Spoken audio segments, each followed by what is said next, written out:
नमस्कार दर्शक बंधुरा आमी बर्षा मित्र आमार चैनल मिस बंगाल बर्षार नतून आरेकटी भिडियोते आपनादेर सकलके जानाई स्वागत। आशा करछि सकले खूब भालो आछेन। सकाल एखन प्राय बाजे 8:30 मतो। घुम थेके उठे फ्रेश हये एक कप गरम गरम लिकार चा निये बसेछि बारान्दार पाशटाय। बेश कयेकदिन धरे तो टाना बिस्टी होच्छिलो, तबे आजके बिस्टी होच्छे ना, बेश सुंदर सकाल थेके झलमले रोद उठेছে। मेघटाও केटे गिये आकाशटा बेश परिष्कार हये गेছে আর আকাশটা দেখলেই মনে হচ্ছে পুজো আসছে পুজো আসছে। তবে পুজো আসছে এটাই হলো আনন্দ। পুজোর দিনগুলো তো চোখের নিমিষেই কেটে যায়। আপনারা তো জানেনই আমি হ্যান্ডমেড জুয়েলারির কাজ করি। পুজো প্রায় তো চলেই এসেছে, তাই পুজোরও কিছু কালেকশান আমি তৈরি করা শুরু করে দিয়েছি।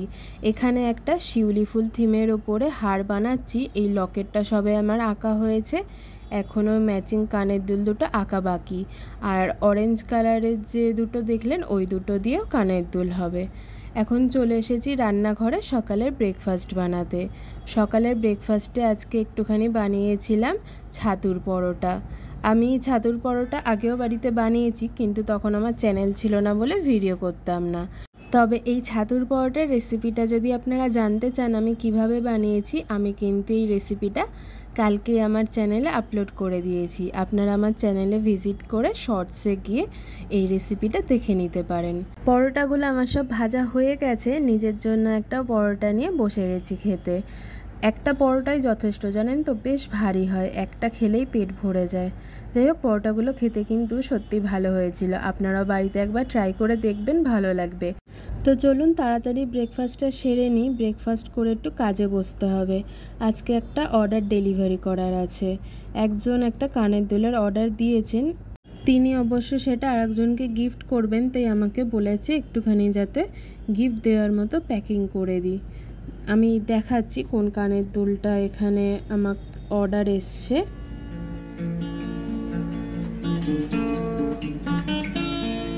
এই যে পেয়ে গেছি খুঁজে, এই কানের দুলটারই অর্ডার এসছে।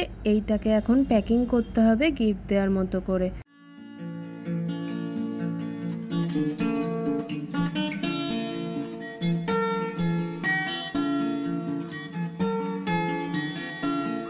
এই যে বেশ সুন্দর দেখতে না কানেরটা।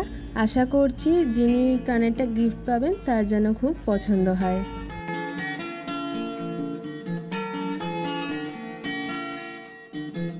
কানের দুলটা প্যাকিং করার জন্য প্রথমে আমাকে একটা বক্স বানাতে হবে। তার জন্য আমি এখানে একটা আর্ট পেপার নিয়ে নিয়েছি। এবার এটাকে মাপ মতো করে কেটে নিয়ে একটা চৌকো বক্স এখানে আমি বানাবো। তবে বেশিরভাগ ক্ষেত্রে যখন আমি এই জুয়েলারিগুলো ডেলিভারি দিই তখন তো অন্যরকমভাবে প্যাকেজিং করে ডেলিভারি দেওয়া হয়, কিন্তু পরিচিতর মধ্যে যখন কেউ বলে যে আমি এটা গিফট দেবো, একটু গিফটের মতো করে প্যাকিং করে দিতে, তো তখন আমি এইরকমভাবে বক্স বানিয়ে প্যাকিং করে দিই।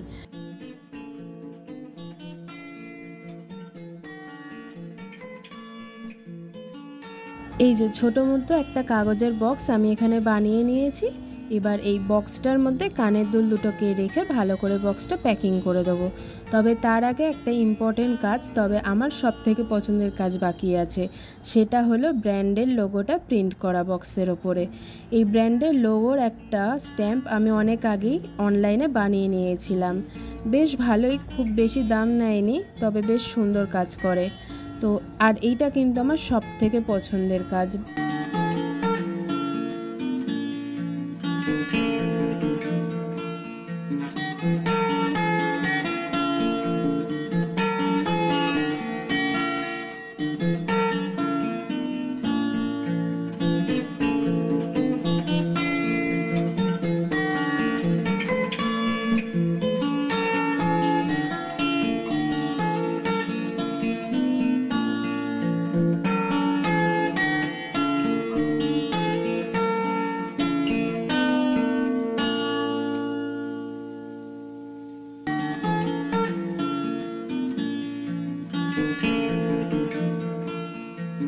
আর এই যেখানে একটা ব্রাউন কাগজ দিয়ে সুন্দর একটা ছোট্ট মতো ব্যাগ এখানে বানিয়ে দিয়েছি, আর ব্যাগের মধ্যে বক্সটা ভরে দিয়েছি। বেশ সুন্দর লাগছে না একজনকে গিফট দেওয়ার জন্য। যতটুকুনি প্যাকিং করা দরকার আমার মনে হয়েছে ততটুকুনি প্যাকিং আমি করে দিয়েছি। এবারে আমার যে অবশিষ্ট কাজটা বাকি ছিল, যেটা আপনাদের সকালে দেখালাম, একটা শিউলি ফুল থিমের সেট আর এখানে দুটো ইয়াররিং আমি বানাচ্ছি। এবারে সেই কাজটা কমপ্লিট করি। এই যে এখানে ফার্স্টে আমি ইয়াররিংটা বানিয়ে নিয়েছি। অরেঞ্জ কালারের মধ্যে স্টোনের কাজ আছে আর তার নিচে দুটো ঝুমকো দিয়ে বেশ সুন্দর লাগছে না দেখতে। এটা কিন্তু চুড়িদার বা কুর্তির সাথে পরতে বেশ সুন্দর লাগবে।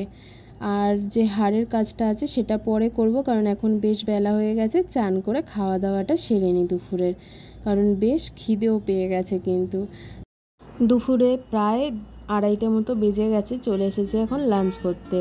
আজকে দুপুরে রান্না হয়েছে আমাদের একটা তরকারি করেছে মা আলু আর ভেন্ডি দিয়ে। আমি তো ভেন্ডি খেতে খুবই ভালোবাসি, তাই আমার এরকম ভেন্ডির তরকারি বা ভেন্ডি ভাজা হলে বেশ ভালোই খাই। আর তার সাথে আজকে হয়েছে মাছে হয়েছে একটু বেগুন আর কালো জিরে ফোড়ন দিয়ে ইলিশ মাছ রান্না করেছে। আমি কিন্তু এমনি ইলিশ মাছ পছন্দ করি না অতটা খেতে, তবে বেগুন আর কালো জিরে দিয়ে যখন ইলিশ মাছের ঝোল করে তখন একটু খাই, কারণ বেগুন দিয়ে ঝোলটা ইলিশ মাছের তো বেশ ভালোই লাগে খেতে। তো চলুন এখন লাঞ্চটা সেরে নিই। আর আমার আজকে খেতে তো বেশ সময় লাগবে, কারণ এই ইলিশ মাছের কাঁটা বাছতে বসলে কখন যে উঠবো তার আর ঠিক নেই। লাঞ্চ করা হয়ে গেছে, তারপরে বেশ খানিকক্ষণ একটু রেস্ট নিয়ে বসেছি আবার কাজে। তবে বেশিক্ষণ রেস্ট নিই না, কারণ একটু বেশি রেস্ট নিলে দেখি ভারী ঘুম পায়। তবে দুপুরের ঘুমানো একদমই ভালো নয়, তাই দুপুরে এখন আর ঘুমাই না, একটুখানি রেস্ট নিই তারপরে কাজে বসে যাই। আর পুজোও তো কাছাকাছি চলে এসেছে, একটুখানি কাজগুলো যদি এগিয়ে রাখি তো ভালোই হয়। আর এই দুপুরবেলা কাজ করতে করতে বসে একটা গল্পও শুনি, গল্প শুনতে শুনতে বেশ কাজগুলো এগিয়েও যায়। আপনাদের যে দেখাচ্ছিলাম সকালবেলা আমি ফার্স্টে যে শিউলি ফুল থিমের লকেটটা আমি এঁকে রেখেছিলাম, এখন তার এই কানের দুলগুলো এঁকে নিলাম। এখন বিকেল বাজে প্রায় 7:30 মতো, রেডি হয়ে গেছি, যাব একটুখানি চশমার দোকানে। কালকে রাত্রির বেলা আমার হাতের চাপেই আমি যে চশমাটা সবসময় পরি সেটা ভেঙে গেছে। তো সেটাকে রিপেয়ার হয়তো করা যাবে না, তবে যদি একটা সেম ফ্রেম পাই তো পাওয়ারের গ্লাসটা তাতে লাগিয়ে নিয়ে চলে আসব। আর তার সাথেও আর একটা কাজ আছে, এই যে আমার এই সানগ্লাসটা, এটাতেও কিন্তু পাওয়ার বসানো। আমি যে কোনো চশমা বা সানগ্লাস পাওয়ার ছাড়া পরতে পারি না, তাতে আমার অসুবিধাই হয়। তো এই সানগ্লাসটারও পাওয়ারের কাঁচটা একটুখানি দেখছি কেমন ঘষা লেগে গেছে, খারাপ হয়ে গেছে। তো আমার মনে হচ্ছে এই গ্লাসটাকেও হয়তো পাল্টাতে হবে। তো দোকানে নিয়ে গিয়ে দেখাই কি বলে। আর এই যে চশমাটা, এর একটা ডান্ডি ভেঙে গেছে, তো এইটা যদি সেম আর একটা ফ্রেম পেয়ে যাই তো এই গ্লাস পাওয়ারটা বসিয়ে নিয়ে সেটাই চলে আসব। আর যদি সেম ফ্রেম নাও পাই তো আমার কাছে আমার পুরনো আর একটা ফ্রেম আছে, সেটাতে পাওয়ার বসাতে দিয়ে আসব। যেহেতু 5 তারিখে আমাদের ট্রেনের টিকিট কাটা আছে বাইরে যাওয়ার, তাই সানগ্লাস আর চশমা দুটোই আমার এমার্জেন্সি রিপেয়ার করাতেই হবে। তো চলুন বেরোনো যাক। চলে এসেছি চশমার দোকানটার কাছে, তবে বৃহস্পতিবার হওয়ায় আজকে দোকানটা বন্ধ ছিল, কালকে আমাকে আবার আসতে হবে। তো আর কি আর করা যাবে, তাই ভাবলাম একটুখানি ফুচকা খেয়েই বাড়ি ফিরি। তাই কাকুকে বললাম একটু ভালো করে ঝাল ঝাল করে আলুটা মাখতে। তো চলুন আমি এখন ফুচকাটা খেয়ে বাড়ি ফিরি। আজকের ভিডিওটাও তবে এখানেই শেষ করছি। আপনাদের ভিডিওটা কেমন লাগলো আমাকে কমেন্টে অবশ্যই জানাবেন। ভালো লাগলে একটা লাইক করে দেবেন। দেখা হবে নেক্সট ভিডিওতে। টাটা।